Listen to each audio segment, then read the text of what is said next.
Hi guys, this is Andrew. This is the second vlog for Princess Warrior. It's her first training vlog, and we didn't have very much video of in between, but what I did want to do is point out where she is right now, uh, talk about something that she's been struggling with, and explain how we came to the decision to hold off and spend a little bit of time getting her stronger and not be aiming her for the championships, which is a bit of a disappointment, but that's the way it goes with young horses. Had everything just fallen into place seamlessly, I think it would have been a pretty easy thing for her to accomplish, but we've hit a bump in the road. You'll be able to see in this video at the start of her workout, she has a little bit of hesitation getting started. She's loosening up. We spend about 15 minutes walking, 10-15 minutes before we start to trot. And she has a little bit of uneasiness about getting going.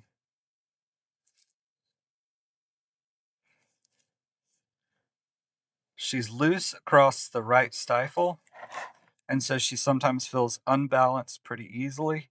And until she gets going and gets a little bit of rhythm and straightness established, she tends to hesitate a lot.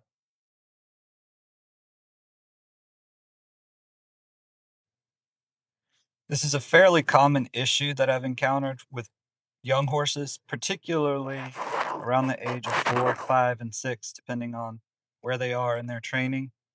I deal with it a little bit more in mares than in geldings or stallions, especially a big, loose, big moving mare like Princess. It's not uncommon for this issue to pop up as they learn to either add a little collection to the work, change the balance a little bit more uphill, or start jumping more complex things or a little bit higher. You find that they have a tendency to regress a little bit. So when a young horse starts to exhibit these symptoms, we generally take the workload back, do a lot of walking, a lot of straight lines. Ideally, we're able to incorporate a bit of hill work, but we're in Florida, so that's just not much of an option. Here you can see her taking a walk on a racetrack, and she's trying to catch up a little bit.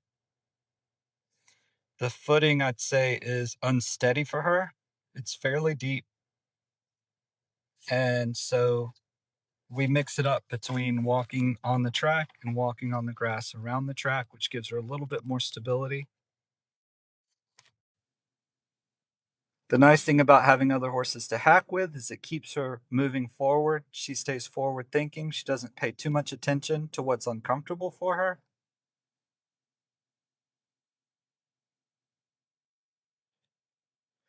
Here's a video of her as she was starting to do free jumping. And so her tendency is always to go a little bit big and a little bit long. So we had to incorporate a few elements to teach her to sit back, rock back on her own.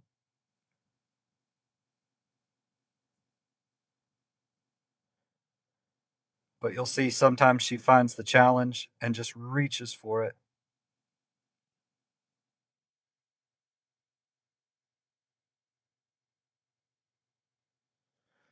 But she's a pretty quick learner, even though it's tough for her at times to sit back and push upward rather than just launch a bit forward.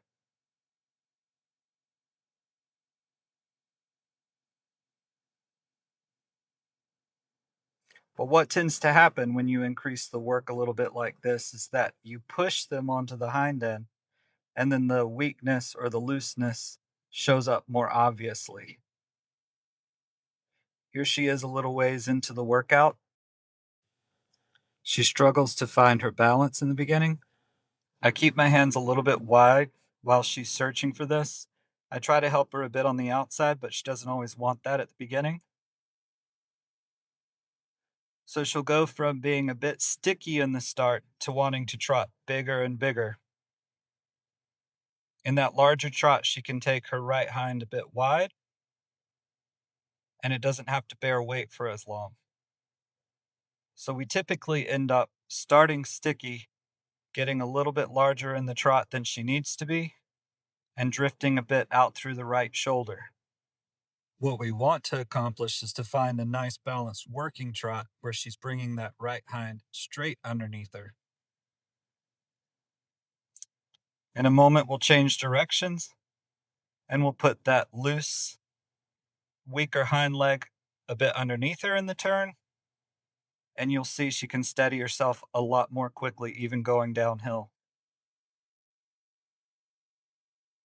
She has a very horizontal balance. She's a nice mover. But when you take more contact and you try to set her back on the hind end a bit more, she struggles a lot. That just has to do with the fact that she doesn't have complete control over where she places that leg and how long she can keep it on the ground. She's just a little mechanically inhibited in that movement.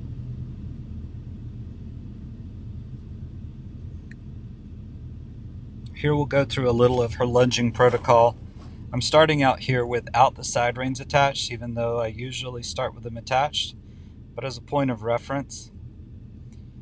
And this is the direction that she has harder time with, and you'll see she takes her right hind a little bit wide and pushes away from it instead of placing it down and pushing off of it. You'll also see in the transitions that she tries to pull weight off of the right hind.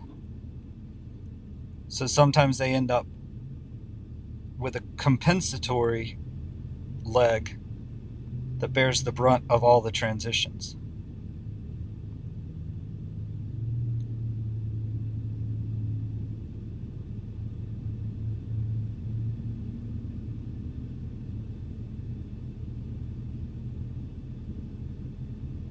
So she steps wide behind to help herself stop, stopping with the weight on the left hind leg.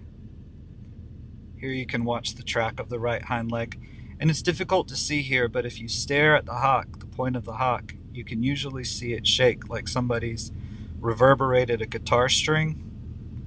And what that generally indicates is that they're having a little bit of a fixation in those ligaments as they cross the patella. It's like a very mild version of a catching stifle.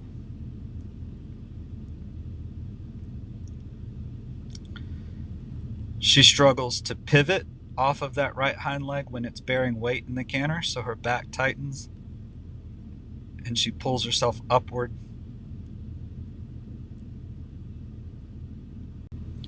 It can be a bit discouraging when you watch the quality of the gaits deteriorate a little bit on a horse, but it's important to keep in mind that it's just part of their development process.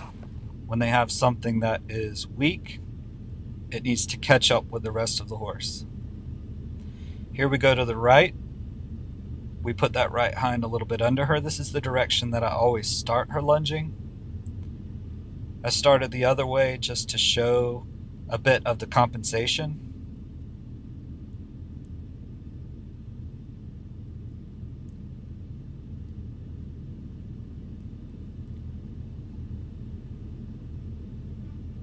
Again, side reins still aren't attached. In a minute, we'll ask her to canter, and you'll see a very different balance going to the right than to the left.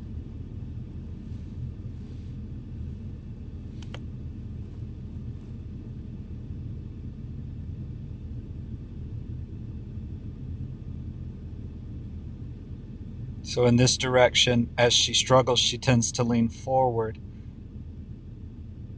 and try to pull that inside hind leg along behind her in order to step under, because she can't quite put it under as directly as she'd like to.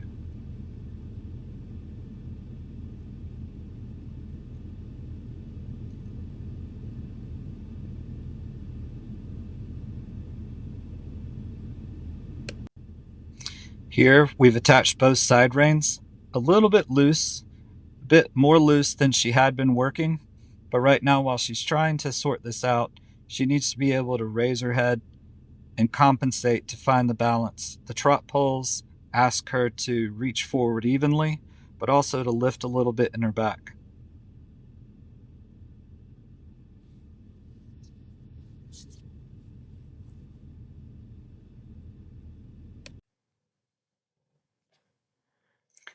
Every time she steps through there, she needs to set herself a little bit straight across the top line.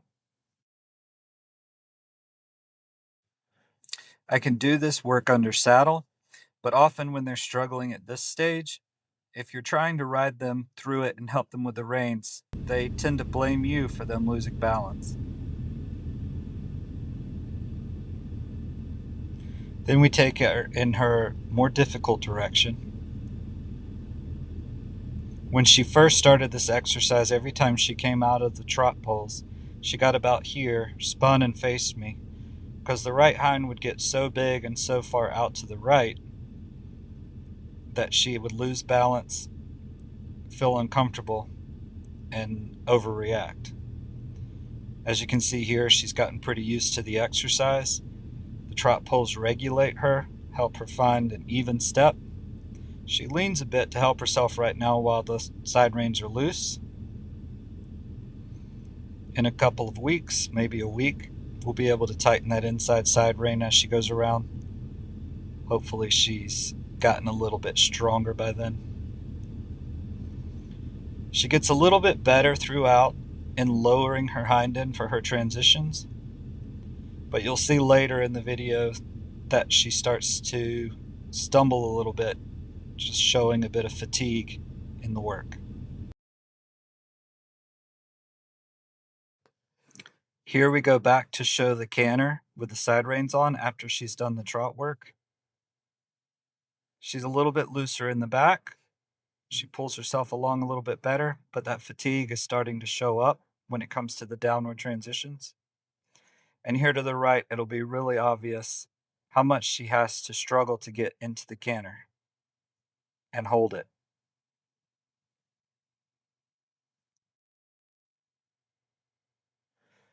So she starts to put her hind legs a little bit cantering together and thrust herself forward. And this is what you first notice when you're riding them, is that the canter gets into a very powerful thrust where it previously had a nice rock to it, the ability to reach forward.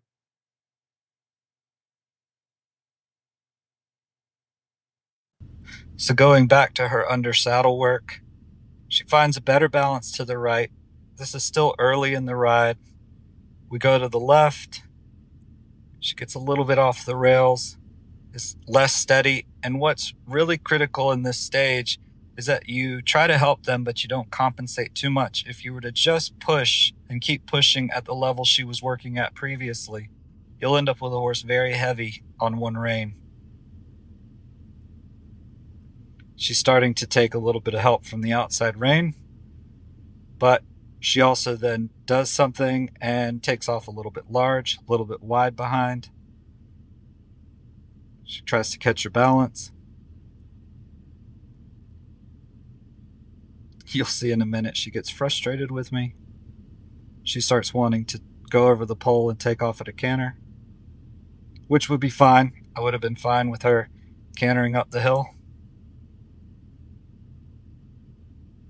But she pretty quickly loses balance.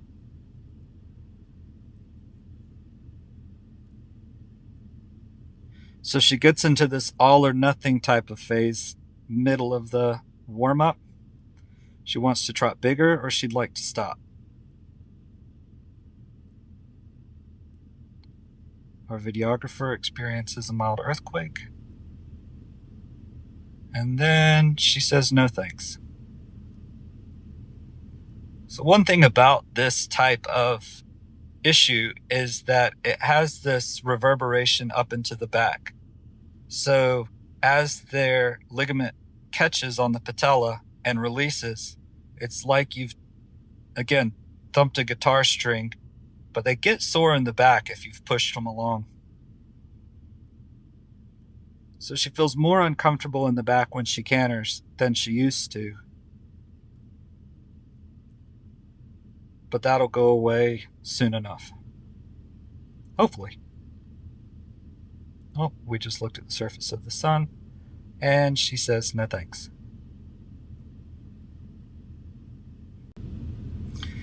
So we took a little walk break just to get her out of the mindset this is all too hard, to release a little bit of the tension in the back that she was bringing in by striving too hard, by pushing too hard.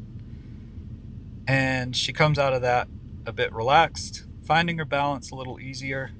This is really the best part of the workout, but it's limited by, right now, the temperature. We can get about 3, 5, 8 minutes of this level of work, and then we have to quit. But everything is sort of oriented towards finding this balance, helping her be straight between both reins and push as evenly as she can until she strengthens up all the muscles around that stifle and she has better carrying power without the issue being exacerbated. We go to the left. She again wants to get just a tad wide, but she's allowing me to help her with the outside rein, and she finds her balance.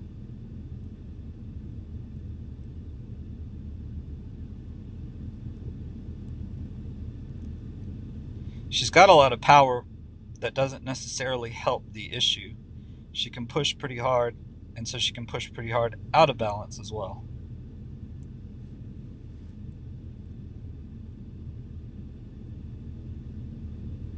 But at this point, she's allowed me to really hold the outside of her body with that right rein without being too heavy on it. She's carrying herself, oh, I guess I'm a jerk. And she just starts to get to where she puts in the good work, but she's starting to expire. I help her again, and then the brain just left the body. She has a tendency to work pretty mechanically sometimes, and at the same time she's disconnected and she's paying attention to something well outside of what we're doing, which is relatable. So we finish up the work with a good bit of walk. She comes away from that really kind of stuck in the walk again. Well, she starts off well in the walk, but she comes out of this work and it feels like you have a parking brake on. And it takes sometimes up to 5 minutes or so just to get her to be back aware. Brain comes back into the body. We have to incorporate a few things like poles. We sometimes almost rotate over them because she's just kind of going mechanically now. And so we keep walking 10 minutes or so just to get her back to loosen up so that when we start the next workout, she feels pretty good. So it's a really good time for a horse like this in this stage to ruin the walk. You have to be really careful because the tendency for the tension to mechanically creep into the back and then to just end your ride, you come into the next ride carrying the tension. So for this stage, we will be doing a lot of walking. And again, she doesn't want to be left behind. So even if she's a little bit uncomfortable, she's going to march through it. You can even see here a little, the right hind leg struggles in this unsure footing at the end of the ride. But the other horses keep her very engaged. We have a nice relaxing walk. And she generally starts the next day a little bit better. And as stated previously in the video, but I've encountered this with a lot of young horses, especially mares. And you do always want to run through some diagnostics with your vet. We had the stifle x-ray just to be sure there wasn't a bone chip or anything abnormal in the joint. And she flexes and trots off sound on a straight line. And this follows pretty typical symptoms of just a little bit of a mechanical weakness. So hopefully, with a little bit of luck, we'll be back to her normal schedule and have an update to share with you soon.